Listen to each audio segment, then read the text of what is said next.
Em vez do culto, temos a prece, que é o mais belo dos diálogos, o mais íntimo, o mais simples e, ao mesmo tempo, o mais sublime. Pela prece sincera, pensamos em Deus numa evocação de pedido, de agradecimento ou de glorificação.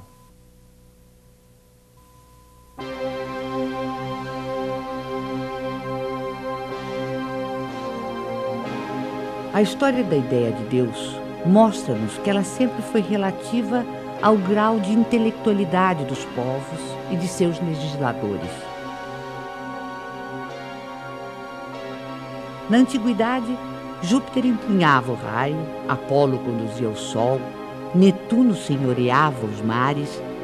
Mas se de um lado a ignorância havia humanizado Deus, a ciência lhe confere dimensão mais inteligente e, portanto, mais próxima dos atributos da divindade.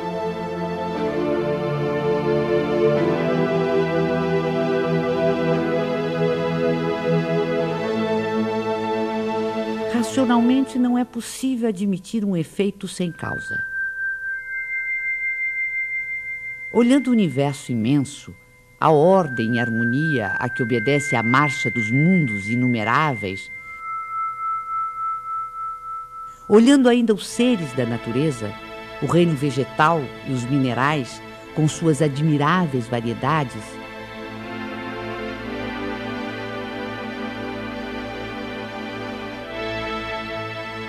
sondando também o mundo microscópico, com incontáveis formas unicelulares, toda essa imensidão, profusão e beleza nos obriga a crer em Deus como causa necessária. O feto não pode conhecer a dimensão de quem lhe dará a luz, da mesma forma que o homem é incapaz de perceber Deus em sua divina essência. Mesmo depois da morte, dispondo de faculdades perceptivas menos materiais, não pode ainda o espírito imperfeito perceber totalmente a natureza divina. Como recém-nascido, precisará crescer e evoluir para, aos poucos, adquirir entendimento.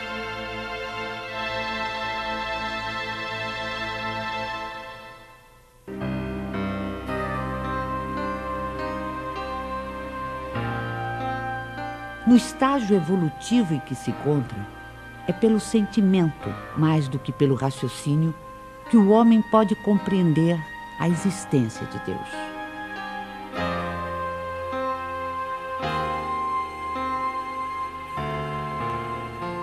Allan Kardec colocou logo no início do Livro dos Espíritos um capítulo que trata exclusivamente de Deus. Com isso, pretendeu significar que o Espiritismo tem na existência de Deus o seu princípio maior. Os seres que se manifestam designam-se a si mesmos pelo nome de espíritos e dizem, alguns pelo menos, que viveram como homens na terra.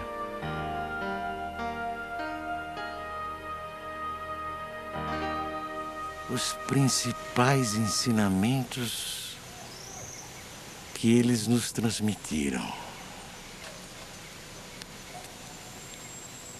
Deus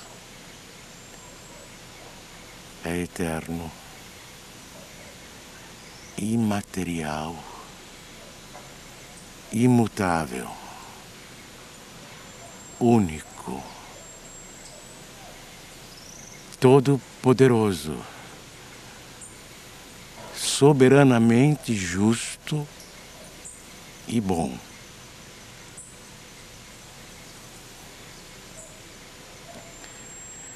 Este é o melhor conceito que a nossa limitada inteligência pode fazer daquele que criou o universo. O universo compreende todos os seres animados e inanimados, materiais e imateriais. Os seres materiais constituem o mundo visível ou corporal, e os seres imateriais, o mundo invisível ou espírita.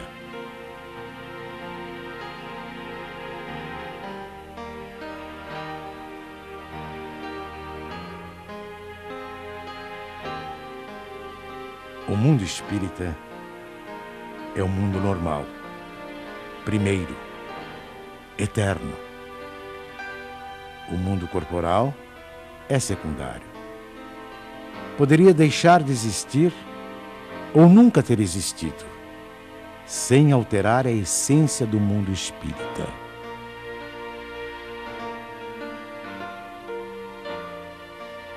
Os espíritos revestem temporariamente um invólucro material, perecível, e sua destruição pela morte os devolve à liberdade. Entre as diferentes espécies de seres corporais, Deus escolheu a espécie humana para a encarnação dos espíritos que chegaram a um certo grau de desenvolvimento.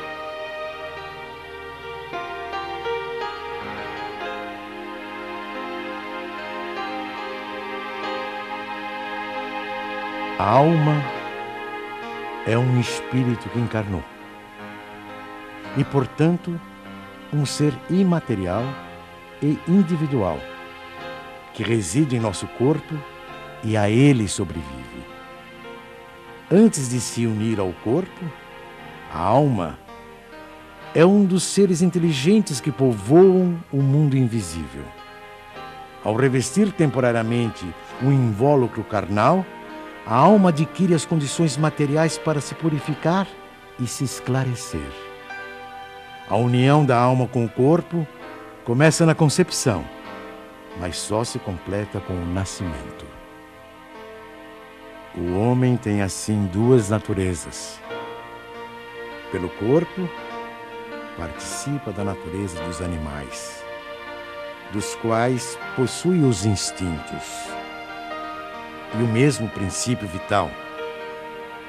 Pela alma, participa da natureza dos espíritos. O perispírito é uma espécie de laço semimaterial que une corpo e espírito. É preciso que seja assim, para que os dois possam se comunicar um com o outro. A morte é a destruição da parte mais grosseira. O espírito conserva o corpo etéreo, invisível para nós no seu estado normal, mas que ele pode tornar eventualmente visível e mesmo tangível, como se verifica nos fenômenos de aparição.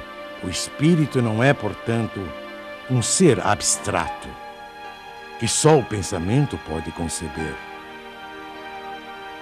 É um ser real e definido.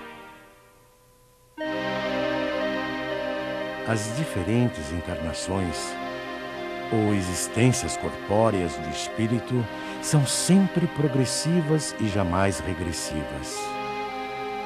Mas a rapidez do seu progresso depende dos esforços que ele faça para chegar à perfeição. A vida terrena seria assim uma espécie de escola, em que os alunos, embora nunca regridam às séries anteriores, são obrigados a repetir de ano até compreenderem o que lhes foi ensinado.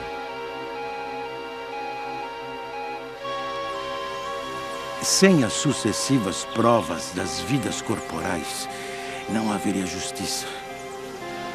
Por isso, todos contamos muitas existências. O principal objetivo da reencarnação reside no melhoramento progressivo da humanidade.